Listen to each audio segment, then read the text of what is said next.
Welcome to the Mama's Well podcast, where we are digging deep into the gifts and the gaps of foster and adoptive parenting. I'm Tara Hutton, and I'm glad you're here.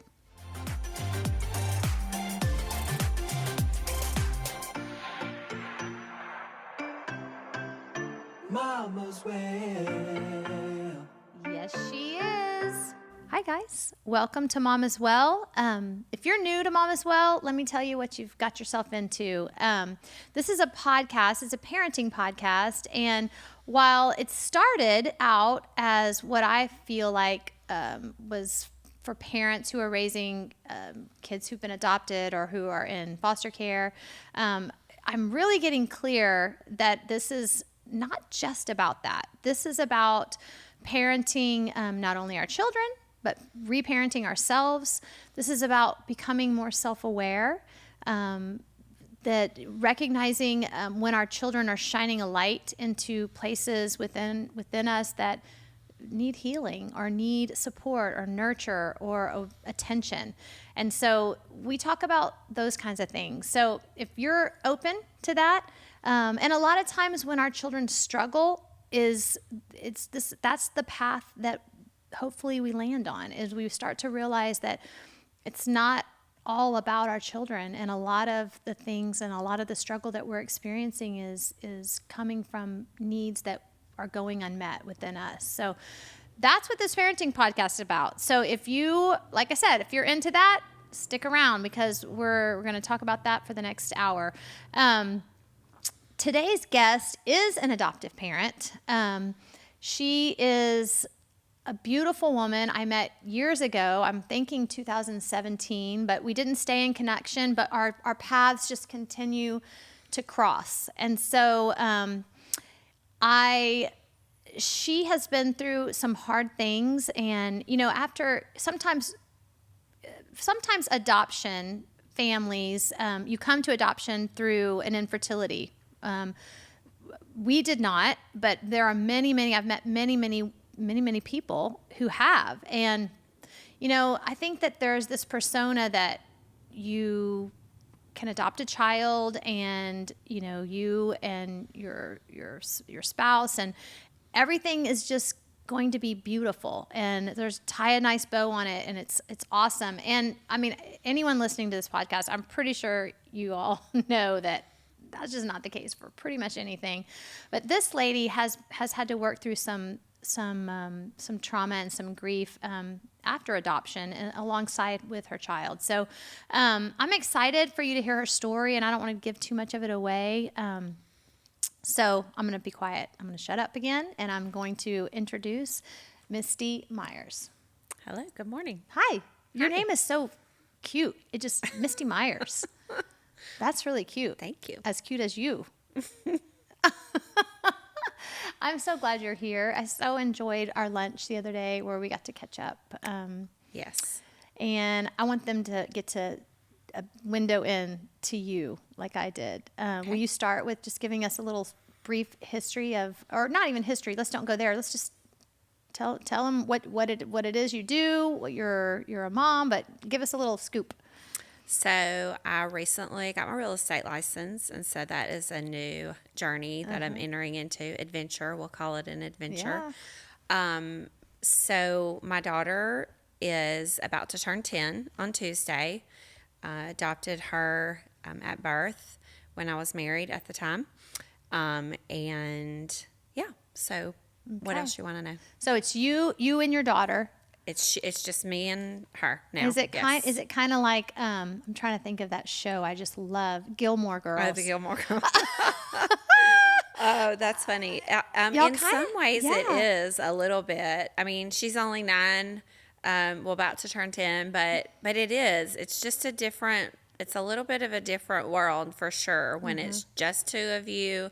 When it's just girls. We joke a lot that we have a house full of girls because between the dog, the chickens, and the hamster, they're all girls. And so our walls are actually painted powder pink. And so it's just kind of become... The whole house is powder pink? In the whole the big room when you first walk into our front door. So I often joke, and I was like, I don't know that any man's going to want to come into this world full of pink. But anyway, it's kind of funny. So That's really cool. I need to come see that. It is fun. Yeah, that's awesome. So you mentioned that you're divorced. Did you adopt post divorce? No, I was married. I was married for 13 years. I got divorced in 2017, and my daughter was born in 2012. So, yes, we adopted her at birth. Okay. Tell us a little bit. You shared a little bit of that story, and that's a really unique story. This was a open adoption. We have an open adoption. We adopted through an agency out of Waco. They've since changed their name, but still there. Wonderful Christian agency that we just love so much. Yes, they are very pro adoptive parents and also very pro birth mom. And so I got a front row seat in learning what it looks like to love a birth mom well through that experience. And so, yes, but we do have an open adoption with her. Yes. Yeah. Tell us about what that was like. I don't want this whole podcast to be about the infertility struggle, but can you give us that little story into that window of how you decided this was the route? I'll just kind of hit the high points of that. I don't even know if you and I talked about this at lunch, but I actually had always wanted to adopt even before I knew that there would infertility issues would come as a young person. And I don't really know where that came from other than to say that it was just God planting that in my heart. But then when I got married and later in my 20s, realized that I had some medical issues and that I couldn't have kids. And so it took a little bit of time for my husband to get there, but I had always kind of been there. And so we eventually landed on adoption and domestic, and just through sort of research and finding an agency, ultimately landed on open adoption as well. So yeah. And what was that like? I mean, those first few days and months of bringing, because had you been married a while? Let's see, 2012. I had gotten married. I had been married a while. I'm going to say about 6 years at that time. 6, 7, I can't remember. It's just the two of you, and then all of a sudden you bring home this little pink bundle.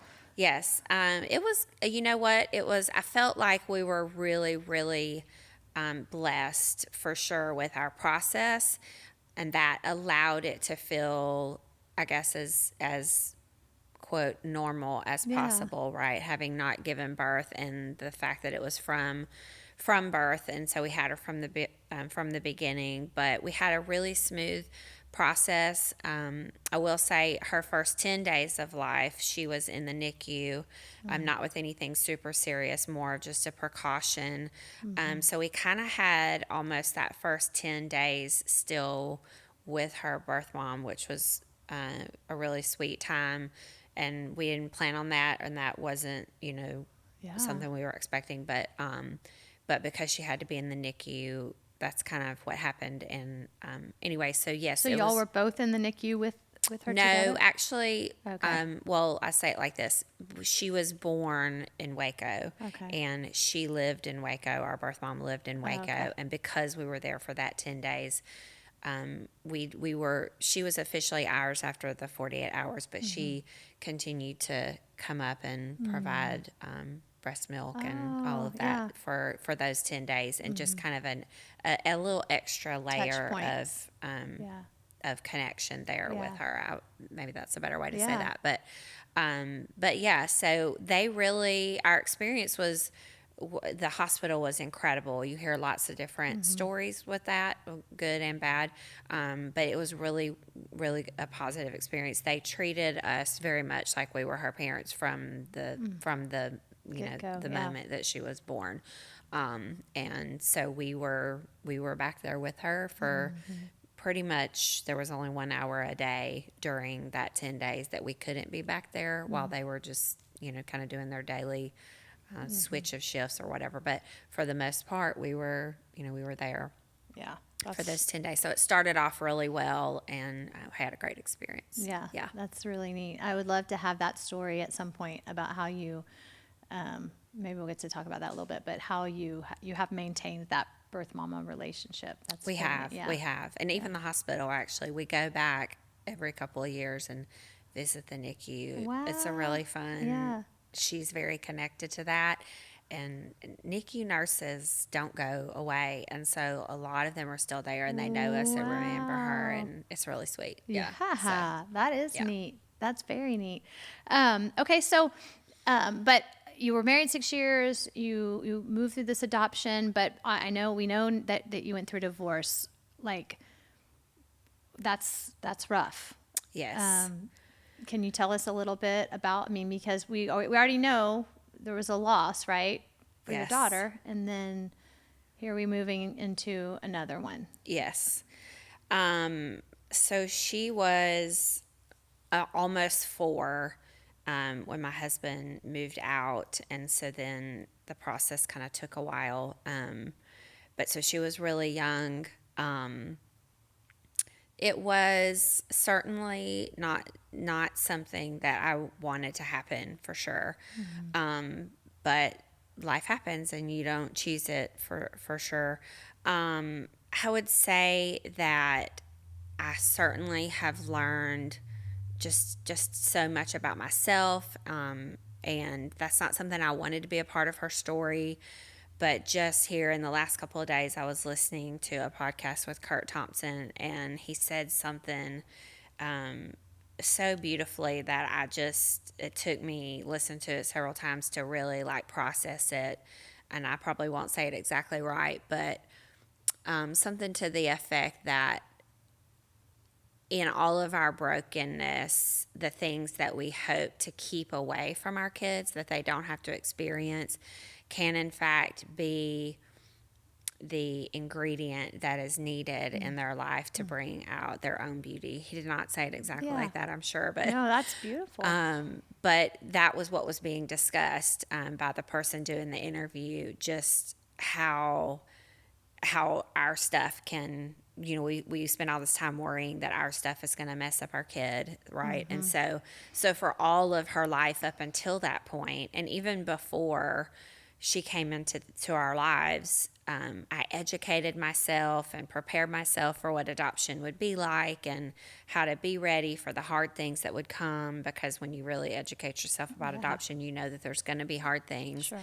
And then something that you and I talked about, that where we really landed, I guess, or where we are now, where I find myself now or find us now, is that adoption was just one layer, right? And so then this other really big thing comes, divorce, and that wasn't something I prepared for.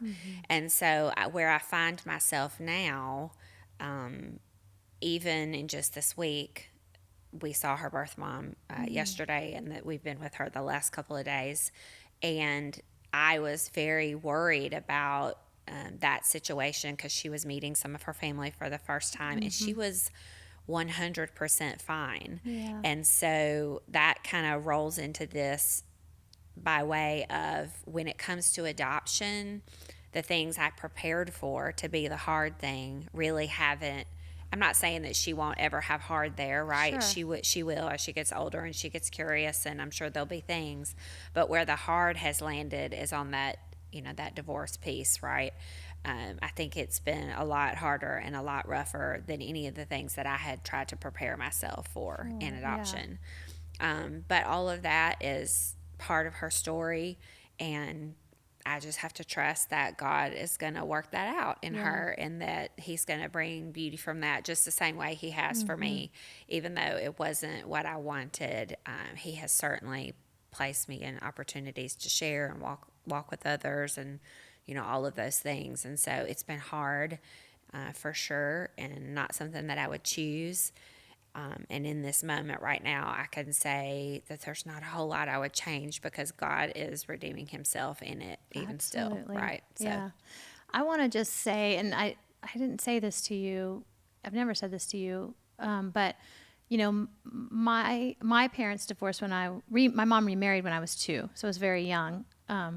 But it was all of that, during my first 2 years was really chaotic and scary for me, I'm sure. And but the way that you have made space for your daughter to process this and acknowledged the loss that she's experienced is really beautiful and really profound. Like, because my loss, and I'm 50 years old, so 48 years ago, like, I don't know divorce had a really, even bigger shame stigma than it does now, right? Sure. Mm-hmm. And then there was also, like, you don't talk about things that are shameful. So there, and there was, in order to protect, there's the thinking that, well, this is okay, she's so young, it's not going to matter, those kinds of things. But that just, I feel like I've always said this to my husband, that it wasn't the divorce. It was that was so damaging to me. It was the lack of space and validation, lack of space to process, and lack of validation of my pain. Mm-hmm. That was what was the damaging piece. Mm-hmm. And so I think, you're right. You're right. God does redeem all these things, and you're allowing her to do it at a very young age, where I was in my 30s before I began to even validate any of that pain. So yeah, it's interesting because we talked about this, both being Enneagram 4s. Like, I feel all the things. Mm-hmm. I feel very deeply. And I used to not like that about myself, but I've learned how to do that in a healthy way, right? And so I do. I recognize in her, I want to allow that space for sure, because it took me so long later in life to figure out that I needed to work through those things and how to do that in a healthy way and all of those things. And so I want that for her. I have to remind myself that she's not me, and so she may not do that in exactly the way I do. And so I've learned to lean into her counselor in a big way for that. Like, okay, help me to help her to do that in her own way. You and I talked a bit about this. I think that she struggles sometimes with figuring that out for herself, because she carries a lot of heaviness for me. And that's certainly unintentional, but I see it, and I'm sure she does it for her dad as well, although she compartmentalizes that, and so she doesn't talk to me a lot about that. But I see in her that she's very concerned about my feelings, because I feel very deeply and I'm open about some of that. She knew how hard and hurtful all of that was for me to process, and so I think in that she tries to protect me. Yeah. And so we're definitely still learning that and learning how to navigate that in a healthy way. But it is really important to me to make sure that she has the freedom to do that, and if that means being angry or whatever, we do that. I let her do that. You do angry we at work your it house? out. I mean, I'm definitely still figuring it out. It's hard for me to. It's hard, right? It's hard for us. Your kids That's are right. different than you are, right? Yeah. But her counselor is amazing and really helps me well with this. And then sometimes there are big things that happen that I recognize, okay, this is going to be a thing that she's going to try to protect me from.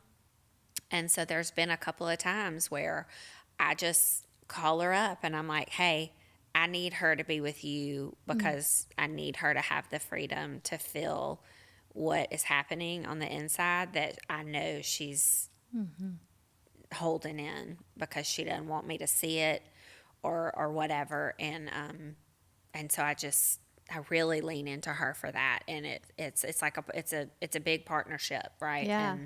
And an important one, but yeah. You said that thing, all that stuff you just said, so good. The first thing you said was she tries to protect you, and I think what I've learned, trying to understand my own attachment wounds, is that is what we do. You know, that's how attachment forms from a teeny tiny baby. They're always looking at your face. If you watch these, you know, I took this attachment training this past summer, and we watched tons and tons of footage of like experiments where a baby's looking at the mom and they're engaged with the mom, and then the mom turns away, and then the baby's face goes blank, and then the mom turns back and the baby's face lights up, right? So a teeny tiny baby is learning what they need, what this mom needs. Yeah. Like that's their survival strategy. It's something that God put in them. This is how I survive. I make sure my caretaker's okay. And so that's like, it's not just like, that's just part of it. But what you're doing is knowing that's what she's doing and saying, I'm okay. Yeah. You know what I mean? I'm hurting now, but I'm okay. Yeah. I just think isn't that fascinating? Just thinking about like, that's what I didn't get from my mom. I'm just validating you here. I didn't get that. My mom was so hurting herself so badly, and she couldn't be with my hurt, so she shut it down. Yeah. Yeah. Right? Yeah. So giving your daughter the space is so beautiful. That's one thing you said. And then the second thing that I really want to make sure we tap in is you're doing this alone, sort of. You've decided I don't have to be everything my daughter needs. I don't have my husband anymore, but I am damn sure going to find somebody to help me. Yes. That's pretty much what you said. I've always been a person, or I shouldn't say always, but at some point in my early adulthood where I recognized that it was okay to have a counselor, right? To process something with somebody else that is wiser than me in this area that is new territory. That happened for the first time in my early 20s. And, you know, it's a beautiful thing to be able to say, okay, I don't know it all. And I know I don't know it all. And so, I mean, you got Jesus, right? Always. But gosh, I'm a verbal processor, and so I can sit by myself and talk to him, but sometimes I got to have a person talking back at me, right? And so to have experienced that in my early 20s, I was really I'm really grateful for that I learned the value in having another person that can give you outside perspective. Who can validate where you are and your feelings, and then also just help you be able to work through it and go, okay, have you thought about this, or, you know, or whatever. And so her counselor now, I mean, gosh, she has like all of these credentials about in the adoption world, and she just she's a wealth of information that I don't have. Like I can read and learn and do all the things, but ultimately I am a mom, and so there is in a certain way that I know my daughter better than anyone else as her mom, but this is also, in some ways, this is not my area totally, right? And so having this person that I can, sometimes it's just bouncing ideas off of, or, hey, give me some feedback on this. This is what I saw. This is what I recognize in myself. I mean, like the last time that I went to her with sort of one of those situations that I referred to, I knew it was me who was struggling. Yeah. You know, it was this big thing that had happened with her dad and I knew where I was in it. And so being able to call her and saying, I'm in this space and there's nobody else in my house for her to be able to process this out with. Yeah. And here's where I kind of lost it a little bit. And so I need you, I need her to have a person.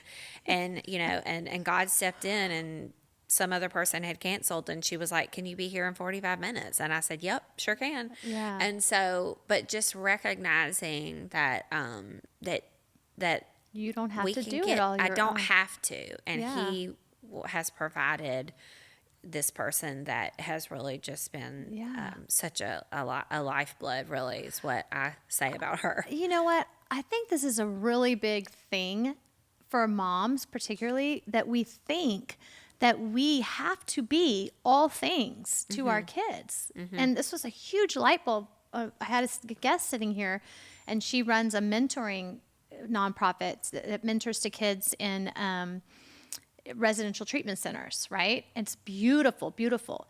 But it hit me in that moment that I am trying to do things for my daughter, with my daughter, that I'm not the best person for. And I need to farm some stuff out. Yeah. And 100%. Yeah. And what she brought up is that, like, not only is it like better for our relationship, but then I'm actually helping promote these other people in her life. So she's not completely like mom's the only one. I know how to find resources, and I know how to I know how to find people for myself. I know, I can see that there are people who are here to advocate for me and to stand by me and walk through things with me. Yes, absolutely. And you're teaching 100%. your daughter that, like, by saying, like, I can't be everything for you, but I'm going to help you find those people. Right, right. That's beautiful. Well, and also it's like there's a certain, as a mom, I'm sure you know this, and I think especially when you have kids who have either come from a hard place or have a traumatic thing like adoption. I mean, there's trauma involved there, whether it's that's something that you recognize or not. It just is part of it, and so when your kid is working through those emotions or dealing with something hard like divorce or whatever, and they have feelings and things, and you're their safe place, and so you get, because you're their safe place, you get a lot of the hard emotion that nobody at school sees, nobody anywhere else sees, and so you're dealing with a lot of hard. But then to be able to have another person, how do I say this? So I'm safe enough to get the hard stuff, right? But she's aware enough to try to protect me from this other element of the hard stuff, if that makes any sense. It makes complete sense. And so that having that other person, because I can see that, I recognize it just because of my research and all these things that I'm aware of when it comes to kids from hard places, adoption, divorce, all this stuff. I see it, I know it's there, but I also know that because of that part of her where she's trying to protect me, and I know that there's only so far I'm going to get. And so having that other person there, I mean, she's certainly not at my beck and call, but having that, I know that she's there and I can get to her within a few days to help process or whatever. It just really is kind of crucial, I feel like. And now that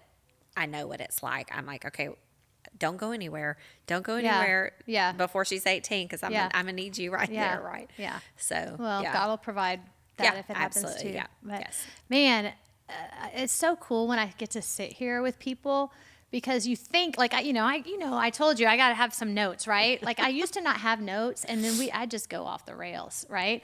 But sometimes, so I have these notes, but then the thing that we're really supposed to talk about shows up. Yeah.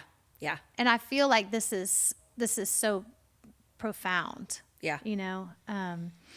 So, I mean, I feel like it just kind of sums everything up. Like, like we were going to talk about grief, right? Like she moving through one stage of grief, but then all of a sudden, like, here comes this other one. And you mentioned to me, you said, grieving the loss of her mother. That's one thing that she'll continue to do the rest of her life, right? But now she's grieving the loss of another parent, which you feel like has shown up in a bigger way for her. Sure. Talk about that.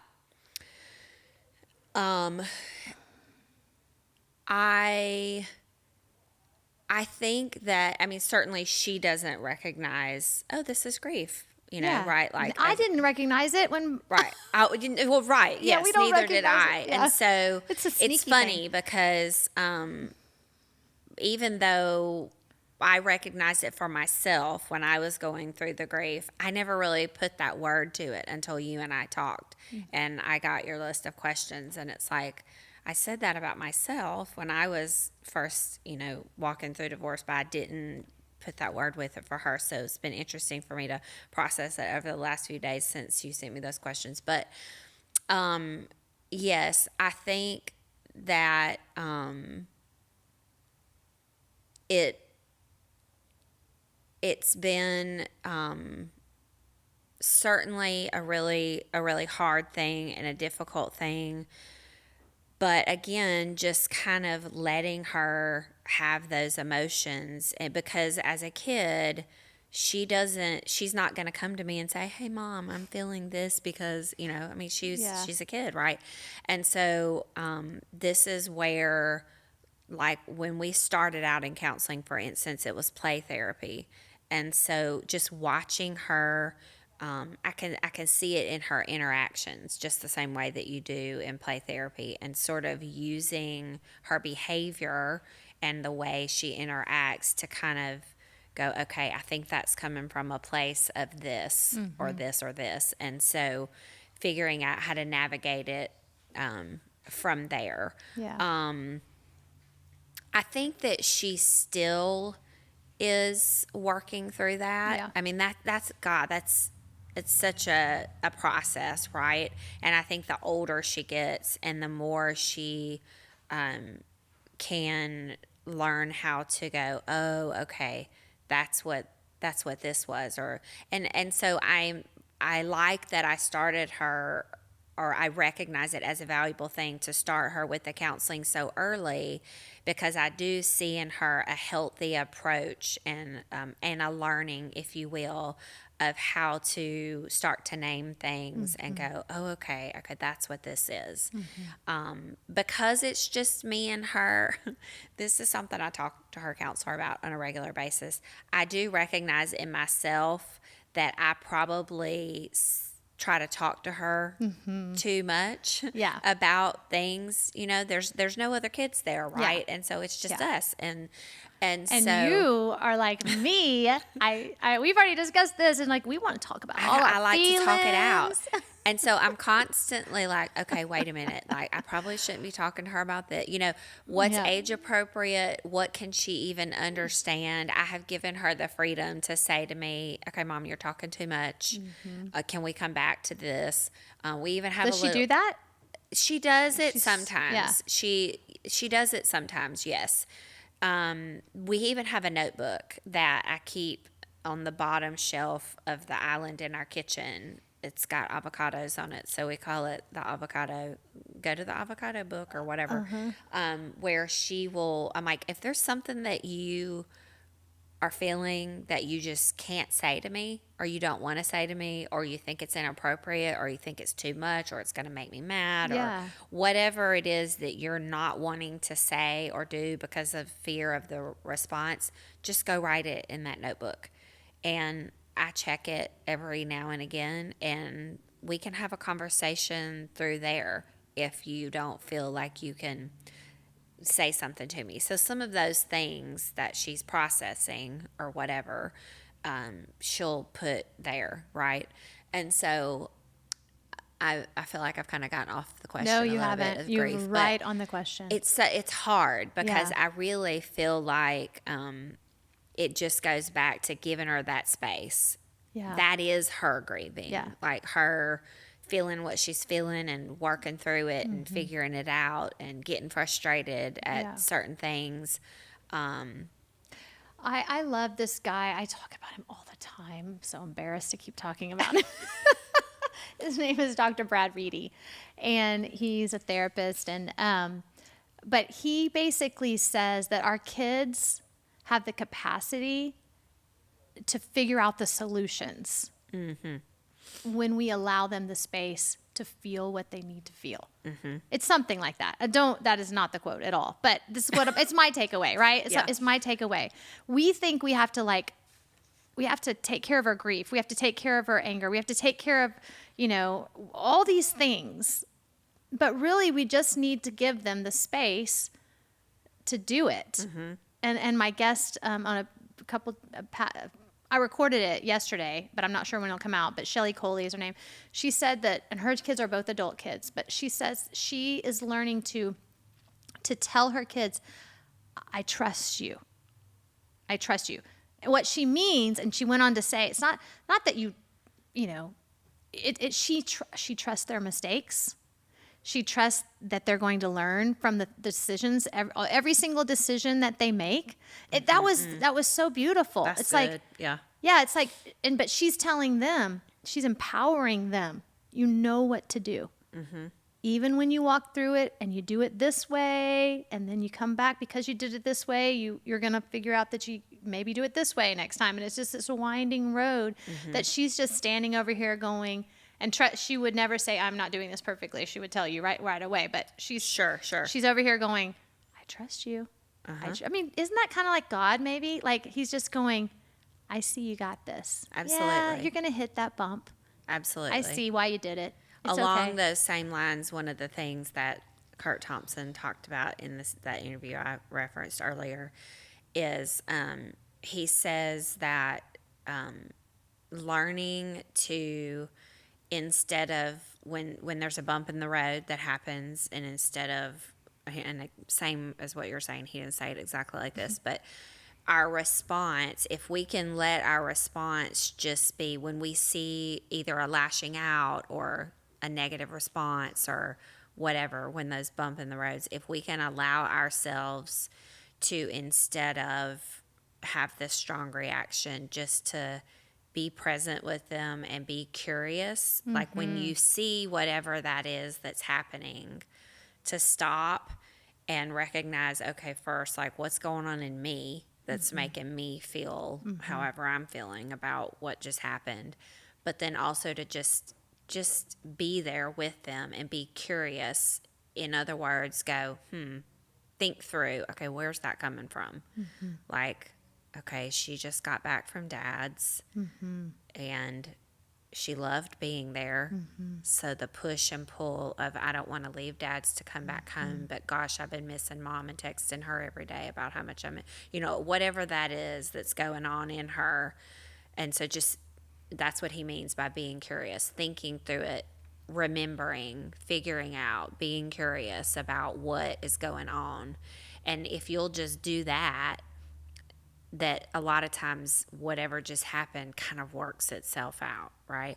And so that is a really big challenge. I mean, like just in the last couple of days, I've been really listening to this, and I'm like, wow, that's a huge challenge for me because I do feel deeply, right? And so when something negative happens, my false self, as we would say in the Enneagram, would be like to just jump up and react, right? And so I'm like, when he said that phrase, be curious, I'm like, okay, that's what I'm going to be saying to myself. Stop, breathe, be curious. It's beautiful. And then like let it, because I see it in the times when I do that she figures it out and she works it out, and she's much quicker in those moments to come back and be like, ugh, sorry, Mom, or whatever. Yeah, because you've given her the space to. Because you've let her, instead of being like, why did you do that, you know, or whatever. Well, think about what that gives our kids moving forward into adulthood. Yeah. They're realizing, I can draw on this, like that's one thing that Mom as well, I'm understanding more and more. And I knew it intellectually when I named it that, but that Mom as well is a place in us. Yeah. That I didn't learn to trust as a kid. My parents, that wasn't taught to me, to trust, to have an inner knowing. Call it the Holy Spirit, call it your inner, I mean, it's all of that, right? Right. I wasn't taught to trust that. And I'm learning to trust that. And there's such wisdom there. Yeah. You know? Yeah. So That's good. This is so good. This is a great conversation. I am so adoring you right now.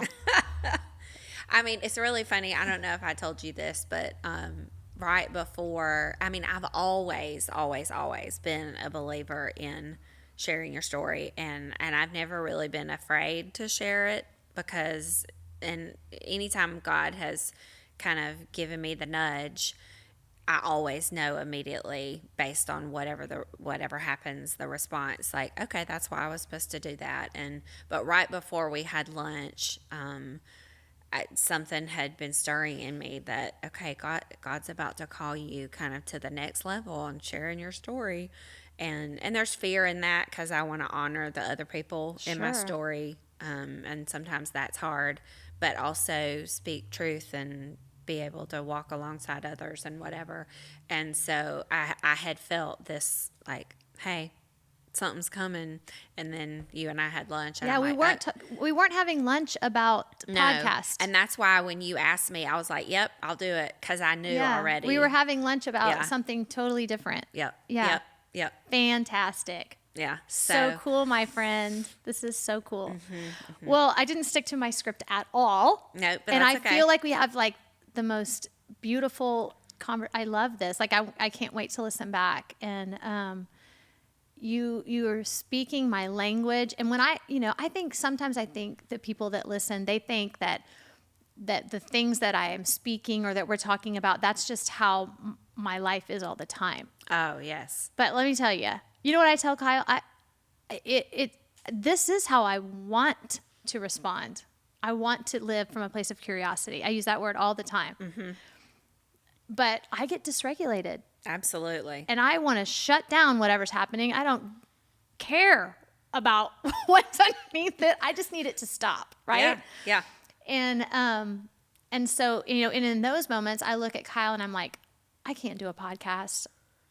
I can't speak into anyone else's life. I stink. I'm a stinky, rotten mom. Mm-hmm. You know what I'm saying? Mm-hmm. So I think that, and I'm starting to realize, like, and I believe this because I've talked to enough people now, that's how we all feel. Yeah. I bet even Brene Brown feels like that sometimes. And that's where God uses Or Dr. Reedy. I know he does because he shares that. But, yeah. Yeah, I have to remind myself of that often. I mean, even this, I'm like, why am I doing this? Who's going to listen to me, or whatever. But that is why our story is important, because everybody else's story has that mess in it too. Their mess is not the same as your mess. Yeah. But people need to see a flawed person feeling, I don't know if confident is the right word, but sharing, right? Mm-hmm. Because it makes them feel welcome in. Yeah. And so, yes, but I constantly have to remind myself of that. Like, okay, look at all the stories in the Bible. All of those people, none of those people had it all together, right? Mm-hmm. Okay, so God can use you. He can use your story. Don't clam up because you think that you're not worthy, because you're not worthy, but you are worthy because He said you are, right? Yeah. And so, yeah, so that's good. Thank you. You're welcome. Thank you for having me. This was amazing. I loved every single second of it. Thank you. Making me cry. I loved it. Okay, Ann, I don't know where you were today when you were listening to that, but I hope that you were touched. I hope that you were validated in some of your feelings. I hope that you can give yourself grace, and maybe your life is not going like you planned it, and that can be really disheartening and discouraging. And but there is so much beauty in the broken, and we can find the support we need. And so just go away with that.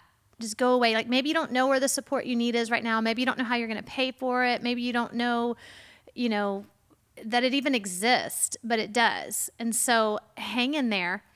And it's actually, and this is my belief, that it's actually the journey of trying to find it that is actually, that's the guts. That's the big part.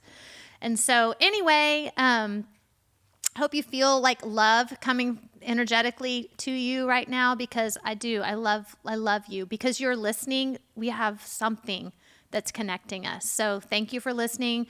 Don't forget, I've been asking this, and I'm going to continue to ask for you to review the podcast, to leave a comment, to follow, I think it is now, instead of subscribe. That helps me to bring in more guests and more people because they want to know, are people listening to this podcast? And does this lady... is she real? Is this valid? And those reviews and those comments help that. So thank you in advance, and I'll see you next time.